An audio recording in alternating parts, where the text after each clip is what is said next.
Hi. What an unusual topic to talk about today. Why children hate their parents. Why would anyone talk about this? But here's the key, Rabbi. Once you can understand what the reason is that causes a child to hate his parents, then you then have the ability to prevent it from happening. Or even if it happens, chas v'shalom, then you could turn around the course of events. And so that's what I hope today is going to be the takeaway. What's the cause? What's the reason that causes children to hate their parents? So what I wanted to do right now is start off by learning a amazing maaseh, amazing story that's brought down in a sefer called Or HaYosher. Or HaYosher was written by Rav Meir Paparish, who was a student of Reb Chaim Vital. Reb Chaim Vital was the Talmud Muvak, the main student of the Arizal, that all of our knowledge of Deepa Torah comes from. So this sefer specifically is not about the different realities that exist on the spiritual levels. It's more the stories from the Zohar HaKadosh, the mussar that we could take out of the Zohar HaKadosh. And what I wanted to share with you today, or learn with you for a few minutes, is the story that's brought in Omed Gemilas Chasodim, Perek Vav. It's from the Zohar HaKadosh, Zohar Chudash in Medrash HaNe'elam, and Rus Daf Pei Dalet. I'll read it a little bit, but then I'll tell you the story. Rabbi Zmira. There was a great Talmud Chacham and Talmud Tanoim named Rabbi Zmira. Very beautiful name. Zmira, like Zmiris. Holach ben Hore Ararat. He was walking in mountain terrain, Hore Ararat, maybe somewhere in Turkey. V'chada Ravi Imei. And there was an Arab walking along with him. And as the story goes on, the Arab showed him a place that's considered the Pesach of Gehenna. Now the Gemara discusses there were a few places in the world where a person can actually sense or notice things that are going on in the place after this world called Gehenna, where people receive punishment. So you can learn that in two ways. You can learn either it's an actual opening in the earth, like a crevice that a person looks into, but that's of course more physical imagery. What I understand is that in those places when a person comes to what's called the Pesach of Gehenna, if he's a Baal Ruach HaKodesh, if he has the ability to sense what's going on the spiritual levels, he can actually have perceptions of things that are going on in Gehenna in that place.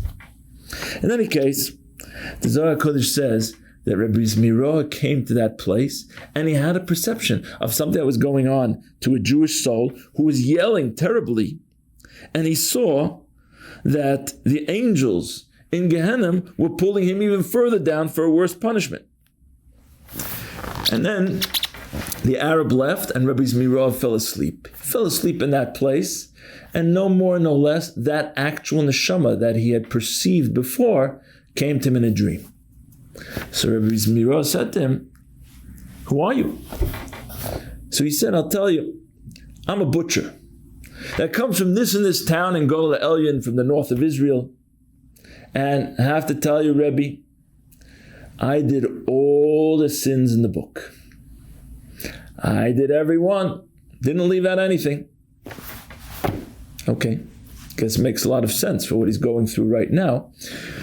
But Rabbi Zmira asked him, "What's your name?" He said, "I don't remember my name."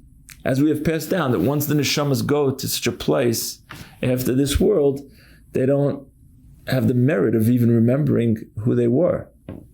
So said Rabbi Zmira, did you leave any children in the world? So said this butcher, "Yeah, I have a young son." And Rabbi Zmira awoke. Short time afterwards, he traveled to this town in Gola Elyon. And as he came to the town, he saw a kid coming out, and he said, "Do you know a butcher in this town?" And the kid started to say, "Yeah, that butcher, he passed away a short while ago. Terrible person. Oh, he did this and this and this, such terrible things." And he started to to curse the butcher for being such a terrible person. Said Rabbi Zmira, does he have any kids? Did he leave any child behind? He said, yeah, there's his son. He hangs out in the shachthoz. He's by the slaughterhouse, and he plays with the kids over there. So Rabbi Zmira went there, and he found this child of the butcher, and he took him under his wing, and he took him home, and he gave him better clothes, and he paid for a melamed to teach him Torah. And the melamed started with him Aleph Beis, and slowly to read Chumash until they completed the entire Chumash. And Rabbi Zmira saw that he gets it. The kid is good. He gets it. So he paid even more to the melamed. He should teach him Mishnayos. He taught him more Mishnayos. He paid him to teach him Gemara. He taught him Gemara. He paid him to teach him Halachas. Until this child grew up to become one of the leading Talmidei Chacham of his whole generation. Says the Zohar HaKadosh that his name was Nachum HaPakuli. The name of this Tana was Nachum HaPakuli. Pakuli is from the word in Aramaic, puk, means to take out. Because as he grew in Torah, he took out the neshama of his father from Gehenna. So the story in the Zohar HaKadosh finishes off that a while afterwards, that original neshama of the father came to Rabbi Zmira again in a dream. And this time he came to thank. And he said, Rebbe, you don't know what you did for me. The day that my child started to say the first pasuk, they limited the punishments. It wasn't 3 times a day. They limited the punishments. When he started to read Kriya Shema, day and night, so then I didn't have to get punished 3 times a day. It was much less. And once he started to learn Chumash, then they stopped the punishments totally. Once he learned Mishnah, I was upped to a place of respect. He learned Gemara, I went up even to a higher place of respect, until the day where he learned Halachas and he became called Rabbi. He got smicha. Then they put my chair between the greatest tzaddikim in Gan Eden. The great tzaddikim in Gan Eden. Wow. He said, thank you, Rabbi Zmira, for doing this for my child and for me. So Rabbi say, I think there are many lessons to be learned from this story. But the lesson I want to bring out today that's so important in regard to the topic that we're discussing is the following. What is it that Rabbi Zmira gave to that child, Nachum, that he didn't have from anywhere else? Did he give him food to eat? No, he probably had food. Did he give him shelter? He probably had a place to sleep. He had his clothing of before. What did he give him exactly?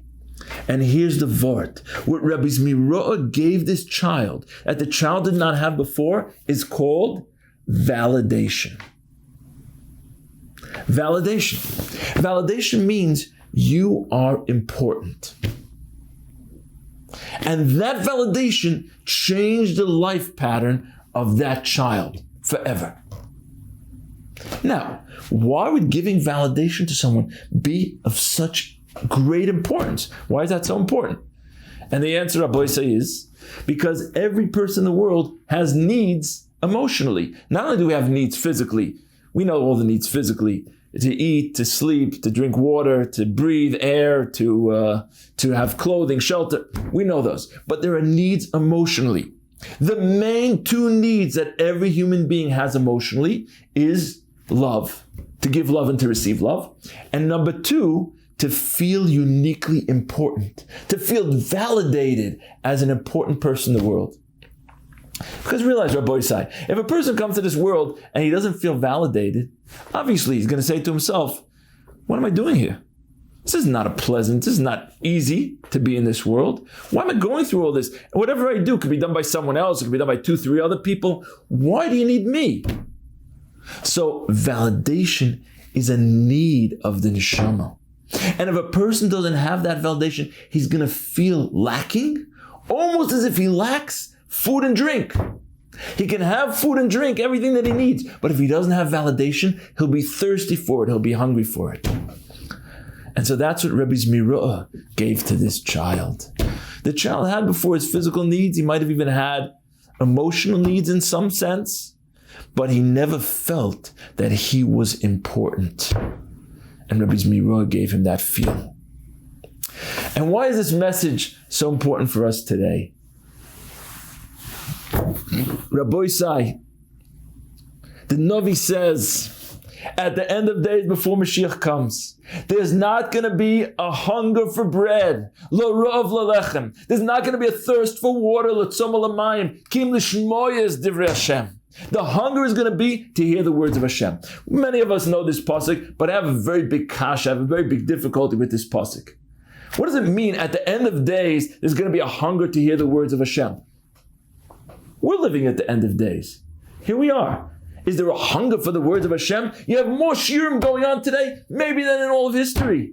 You have entire programs today that include almost every sefer that was ever compiled. We have kolim, we have gewaltig limud Torah going on. If you want to hit shiurim, you can hit shiurim the entire day. What does it mean that there's going to be a hunger to hear the word of Hashem? And the way that I learned the pasuk, Rabbi say, and I think it really is the pshat, it's not that there's a hunger for the words of Hashem. We have the words of Hashem available to us. The hunger is lishmoya es divrei Hashem, to absorb it, to be able to hear it. Because Rabbi say, in order to hear the words of Torah, you first have to feel good about yourself. You have to have a utensil to contain the words of Torah. The utensil is feeling good about yourself. Says the Navi, at the end of days, it's not going to be a hunger for bread and water. It's not even going to be a hunger for the words of Hashem. It's going to be a hunger of validation, of self-esteem. People will walk around, they can be the greatest people in the generation. They walk around inside of themselves. They're broken utensils. We can't absorb, we can't make it part of ourselves. The words of Torah, there's a hunger. And that I could tell you, Rabbi Yosef, from my experience, that is what's going on today. We live in times where there's a dearth, not to drink water, and not a famine to eat bread. And Hashem should help. It should never come to that in our generation. But there's a hunger that people need to feel important about themselves. They need to feel good about themselves. How many people do we know who are walking around that they look great on the outside and inside broken? So Rabbi Sai, what your child needs the most from you, getting back to the topic today, what your child needs the most to you, and a lot of us parents make this mistake. What your child needs most from you is not love. Love is a very important need. But it could be that your child gets that from you. And no question that you love your child, because that's the way Hashem set it up.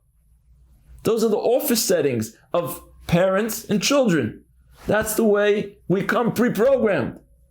A parent loves his child naturally, and a child loves the parent. And therefore, if the child will spend time with the parent, for example, comfortable time, fun time, where the child feels he can ask anything he wants, he can ask anything of the older person in front of him who knows about life, he can just speak calmly without being judged. If he has that experience with his parents, naturally, that love that's already implanted in the parent's heart and the child's heart will grow. It will forge a bond. It will create a tremendously strong bond. But what's the problem, Rabbi Sai? There's a famine today of validation. I'm going to tell you why, the deeper point. The deeper point, Rabbi Sai, is because real validation does not come by telling the other person you're important. Yeah, you're great. You know, my kid's named Avi. Avi the Great. You're the greatest. You're the best from your whole grade. That's not enough. That's not what's going to help the kid. What's going to help the kid if he sees your actions? As we know, actions speak more than words. Show in your actions that he's worth it to you or she is worth it to you. That's how important they are. That's what we have to show. How do you show in your actions? Rabbi Sai, really what the kids of our generation need is they need us to be there with them, doing something fun on an individual basis.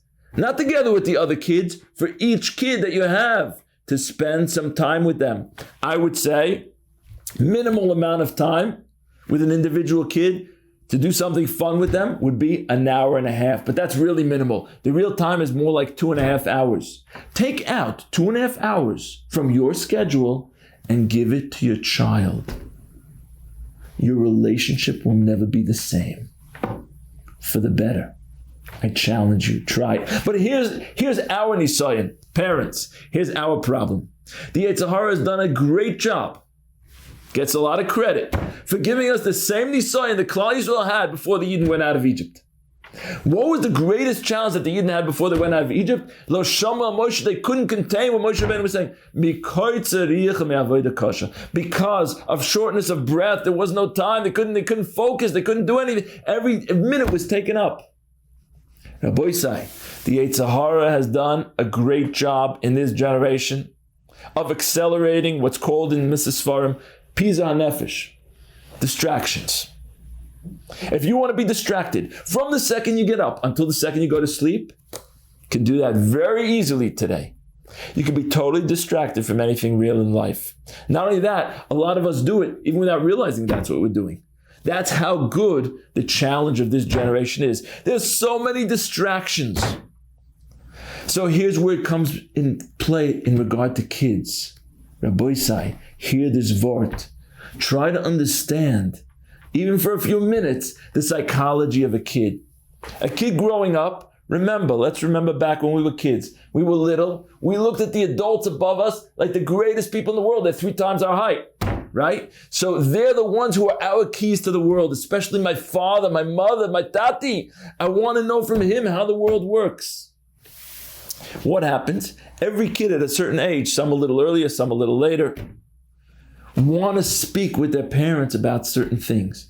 And they come in that minute where it really wakes up for them. They come to mother, and what happens? She's in the middle of making supper. Okay, they'll push it off a little bit. But later on, she's talking to her friend to try and help a friend with her shalom bayis. But then later on, she's busy with a tzedakah case. She'll go to father and she says, Tati, do you have to, I'm sorry, you see, I'm in the middle of answering this question. I have to answer the question now. The person's on the phone. He's asking me a halacha question. Or, I'm doing for the community. We have to, Oisik B'tzoch Tzibur, Potter, I really love you, Shefela, but we all know that the examples that I'm giving are tenfold that way. But here's the vort. Any time that the child comes and he wants to spend that calm time with one of his parents, and we answer, I can't right now, because I really can't. Because the pressures on us are so great for parnasa and for everything that we're involved in and family life, everything we're doing pulls us from all sides. The distractions are so great. I really don't have the time. But when we answer the child, Shefela, I love you, you're great. The child knows we love them. I love you, but I just can't do it right now. That's an invalidation. That's an invalidation. Think about that. Because the child who's looking up to you, they don't know all the cheshbonos. They don't know how much parnasa you're making or how you're struggling this month or what you have to do for the neighbor or what you have to do for your friend to save their shalom bayis. They just know themselves. They know that you're their tati and mami. They need one of you right now. We try to be there. But a lot of times, without noticing it, we invalidate our children. And I include myself as chatoy animas kehayim. Because that's the generation we live in. What's the solution, Rabbi Sai? What causes children to hate parents is when they become invalidated once and twice and 3 times, and maybe it goes to 5 times, and maybe it goes to 15 times. But at a certain point, they just shut off and they say, I'm not going to keep on bothering them. They never have any time. And it's true, they never have any time because they're busy with mitzvahs the whole day. But they never have any time. And once the child shuts off, then not only is his relation with his parents in trouble, but even his relationship with Yiddishkeit. As we know, a lot of kids who go off today is not because of a philosophical issue with Yiddishkeit, if it's right as compared to all the religions of the world. That I haven't heard for many years, that issue come up. What goes on nowadays is all about relationships. It's about validation and invalidation. Could never be there for the kid.